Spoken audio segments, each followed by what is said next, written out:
Whether or not the lyrics and songs represent real life is hotly debated.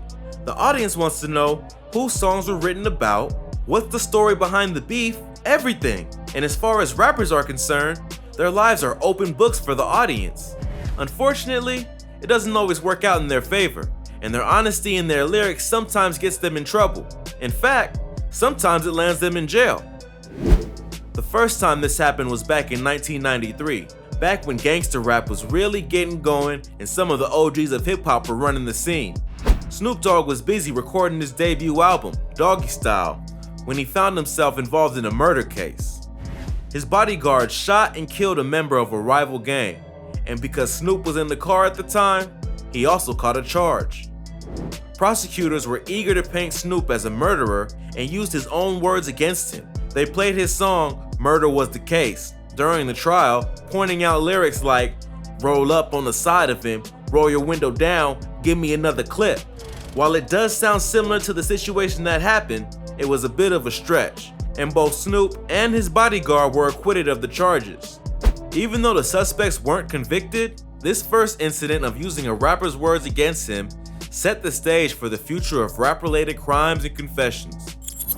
Since Snoop's case, there have been a few more rappers that have been sent to prison after their lyrics were used against them as evidence. There's always been the question of how true to life rappers' songs are. Many of them claim that they rap the truth, while others just invent things a bit to look harder than they are. But that doesn't stop investigators, lawyers, and judges from going through them to find evidence of a crime.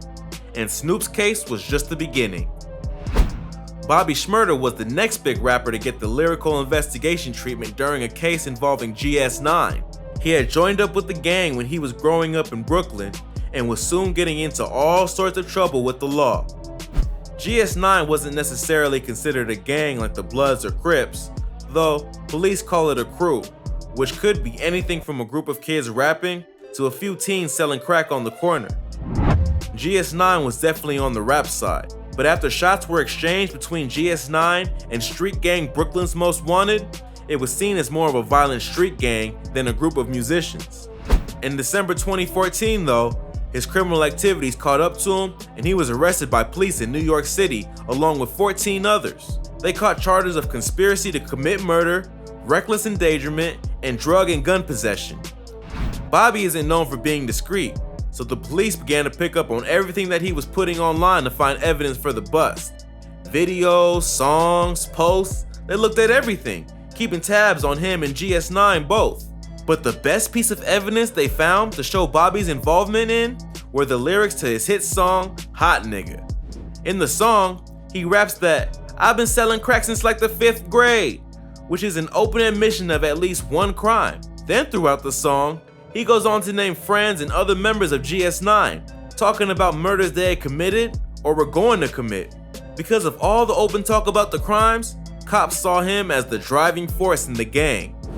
He pleaded guilty to the charges, thanks to the obvious admission of guilt in his lyrics. The charges brought him a max sentence of 25 years, and he will be up for parole in August of this year.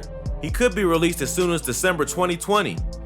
It's not just the super famous rappers that have their songs used against them in court. Troy Ward, also known as T Ward in the local Indianapolis hip hop scene, was convicted of murder and robbery charges in 2018 thanks to his overly honest rhymes. In 2017, a triple homicide occurred, leaving 25-year-old Dominic Miller, 25-year-old Jordan Wright, and 19-year-old Justin Crowder dead. Investigators didn't have much to go on other than that it looked like a drug deal gone wrong. But after looking more into the local scene of people of interest, they found Ward's music online. Using the beat from 2 Chainz's song, I'm Different, Ward rapped about an incident where he supposedly killed someone. We all know that not all rappers are talking about reality in their songs, but on this one, cops are certain that they are related to the triple homicide. One investigator said, "This was not random talk about some random incident. When you take all of those things together, that song is pretty consistent with the facts of the case. We pretty much broke it down lyric by lyric.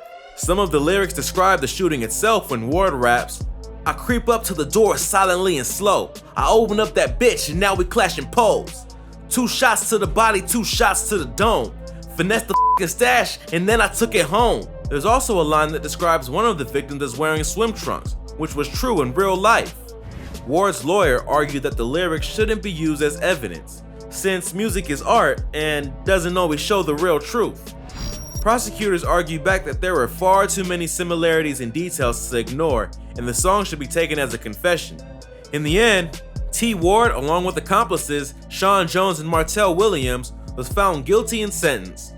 Ward received 180 years for his part in the murders, including 3 counts of robbery. But these other rappers that got locked up for their lyrics are nothing compared to the criminal situation of Tay-K. Born in Arlington, Texas, Taymor McIntyre started rapping early on and formed a rap group when he was just 14 years old, but it wasn't until he went solo that he started getting a bit more attention. Once he left his group in 2015, fans couldn't get enough, and it was clear that he thrived on the attention, which is where he went wrong. Back in 2016, Tay-K and a few friends were desperate for money and drugs. Obviously, getting even a lot of attention for music online doesn't necessarily bring in big stacks immediately, and Tay wasn't up for being patient. Instead, he and his buddies cracked a plan to rob an acquaintance, Zachary Below, since he was a known drug dealer. They figured he would definitely have plenty of cash and weed on hand, so he was a good target. They arranged for 2 female friends to head over to his apartment and seduce him.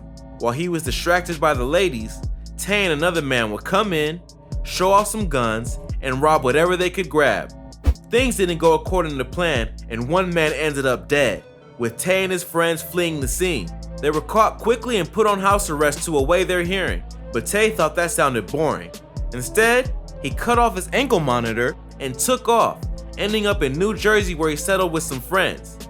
Even on the run, Tay-K wanted to make music, and what better inspiration for a new song than his current outlaw experience? He started putting together The Race, which he released while still on the run. It's not so much that his lyrics got him put away because they were evidence, they were more of a taunt to cops trying to catch him. In the songs he says, "I was trying to beat a case, but I ain't beat that case, bitch, I did the race." Once he was caught and sent back to Texas, the song was used against him to show his guilt, along with cover art for his EP, #LivingLikeLarry, which shows the rapper holding a very real gun. Tay-K was found guilty of the charges thanks to the lyrical help and was sentenced to 55 years in prison.